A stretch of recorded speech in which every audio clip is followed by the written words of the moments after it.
It was by the seashore when I first saw them.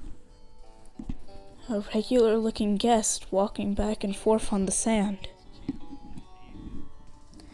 as if they were pretending they were on a tightrope. At first I hesitated, not wanting to disturb their odd ritual, until they stumbled on one of their shoes and fell into the water. Oof. Caught off guard, I made my way over to help them up. Got my clothes wet in the process. As they stood, I asked for their name. I accidentally forgot that guest 1000 couldn't really talk, per se. So he just looked at me all confused. Quietly, they wrote their name in the sand with slight hesitation. Guest 666. A really unfortunate name. I've heard rumors associated with it, but nothing real. They wrote that even though they looked like the other guests, people barely approached them because of it. Seeing this, I asked if they wanted to hang out, maybe grab a cola or two. After all, it was a nice day out, and they looked like they could use the company. It made me so happy to see their once flat expression grow into a small grin as they nodded their head. I took their hand as we left the beach, starting our new friendship.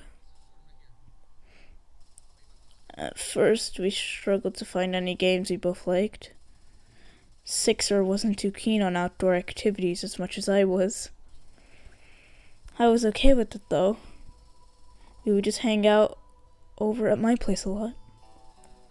I even got a cat that resembled Sixer a lot. Her name was Tack, admittedly not a good name per se, but we liked it at the same time. We spent evenings chatting about all sorts of things. Our lives, our hobbies. Sixer borrowed my notebook so they could form their thoughts more easily. We would talk for hours until we got too tired and slept on the floor. It was fun. At one point, I was preparing to head to a big party that was coming up. I was surprised by Sixer writing about wanting to come with me. Overjoyed, I gave them a hug and we drove as fast as we could to the venue. The Iron Cafe was as lively as ever. Folks from all around having the time of their lives as we both entered the scene. I held Sixer's hand gently and showed her around. Getting snacks and sodas, we enjoyed the scene, even if Sixer was a bit uneasy at first. The music was lively, the food was good, and it was a nice time. I stayed by her side for most of the night, not wanting to make them feel overwhelmed.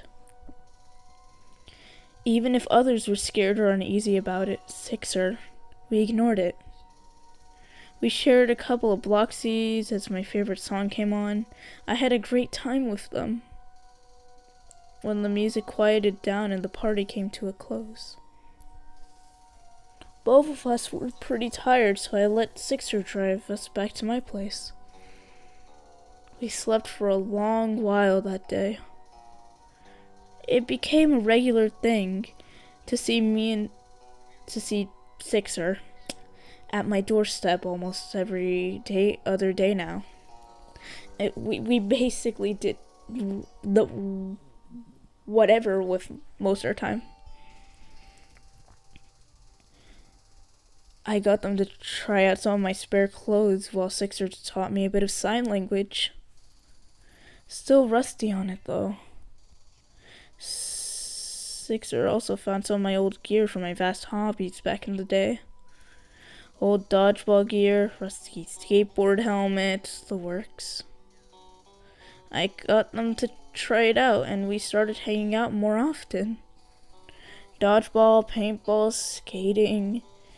We would do all sorts of things whenever we could. It was ecstatic getting to enjoy something with them. Even if I've played some of these before, Sixer held their own on or against me in competitive games. They seemed so relieved they could be someone who isn't a myth. Someone who isn't a hacker or a beast.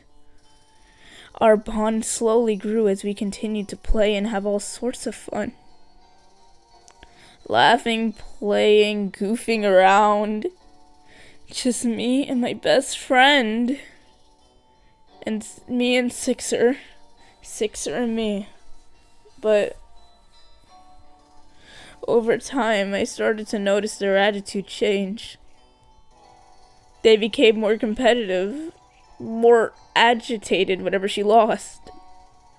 This change worried me a little, as often as this attitude made her lose more often than before. She started to look more disappointed or agitated whenever we headed home after a game. I tried telling them that it was all in good fun, but they remained still.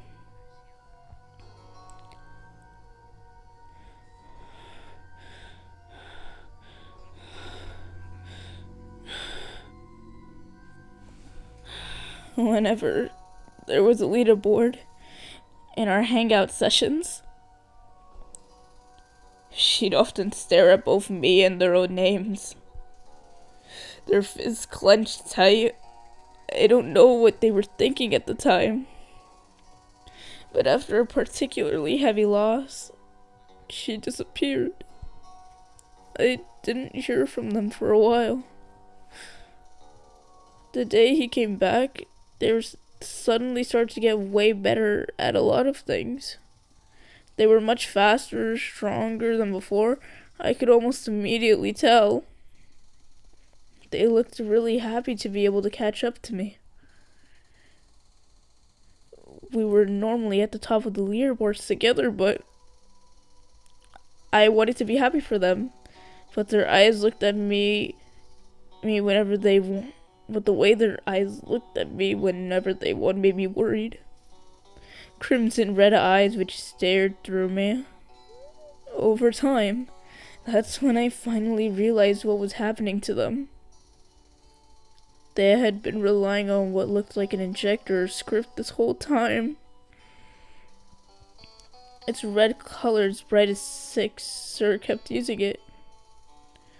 What was once a way to catch up to me became like a necessity to them.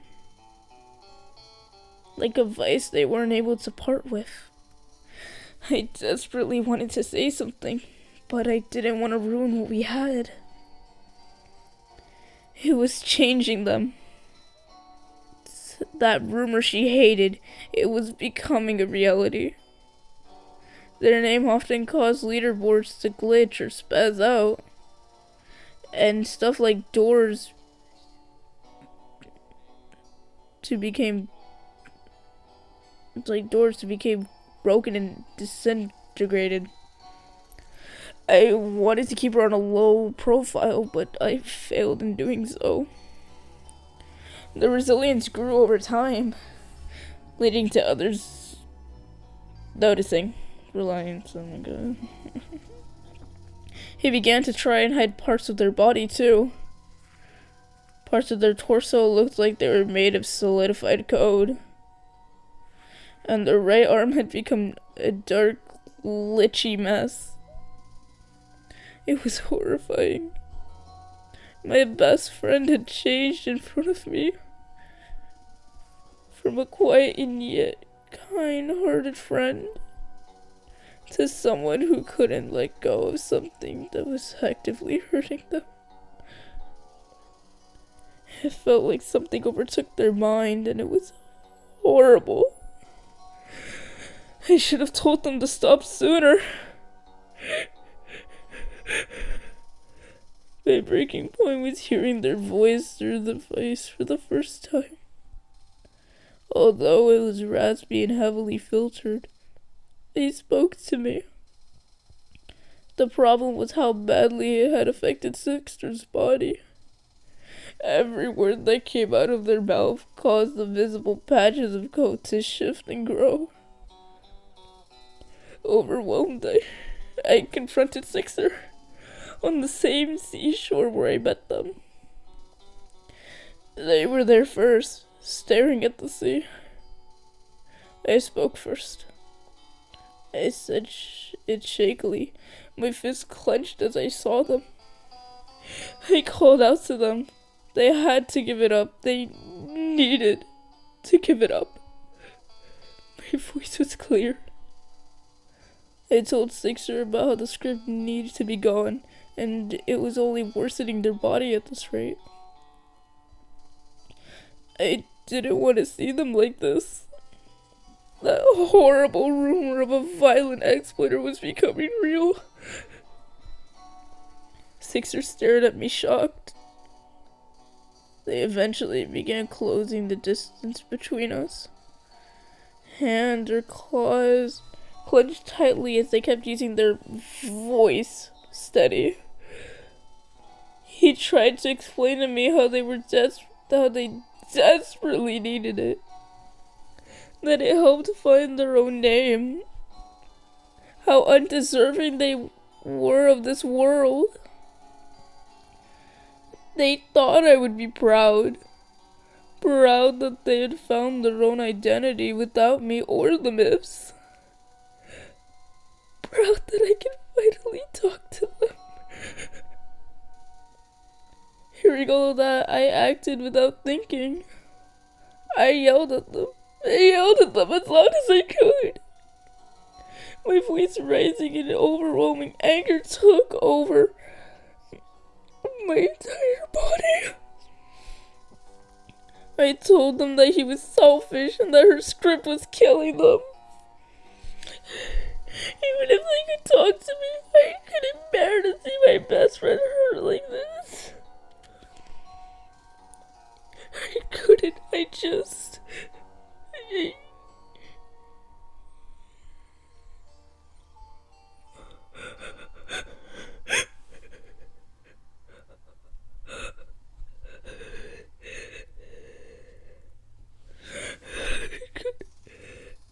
just let my best friend, my only friend, throw themselves away like this. I didn't want to lose them. I couldn't. But it felt like my world fell on deaf ears as they kept pacing towards me. I kept yelling, tears starting to stream down my eyes. I said that, in all fairness, didn't matter if they would just end up a horrible mess on the floor when I saw them the next day. That I couldn't bear to lose them like this. Their gaze was cold and horrifying as they looked me in the eyes. Before I could say anything else, they grabbed me by the shirt, their grip firm, their eyes staring right through me. It was horrifying. I could feel their claws nearly ripping the fabric. At first, I'd become frozen in place, my body shaking as I held them high. But my words grew louder with their attempts to talk right back at me. Our constant back and forth drowned out the world around us. I squirmed under the grasp, being lifted off the sand, as I kept yelling for them to stop. To just let me go. I even began hitting their head repeatedly as an attempt to break free. But I was only pulled out of it when their fists struck me right in the face. Everything went dark so quickly. Sixer dropped me to the sand as I felt the pain on my face. Slowly starting to get up, I heard a round ringing in my ears. I coughed a bit, my face bruised as I looked up at them. Sixer's expression mirrored mine, an expression of shock and regret meshed together. Tears formed in my eyes as I slowly got up from the ground, voice unsteady. That was it. That was the last straw. I had told him to never talk to me again. My voice shaky and cold. At the moment, I wanted nothing to do with them. Nothing they said now could change my mind. I stared at him, trying not to choke up as I wept. The ocean tide began to pick up as I walked away, leaving them behind. She yelled at me as I left, but that horrible voice I heard wasn't theirs. The static and noise overtaking whatever words they said as they tried to get my attention. I didn't turn back. October 1st, 2017. I hadn't seen them since that fateful day. Guest 666, my best friend, my one and only.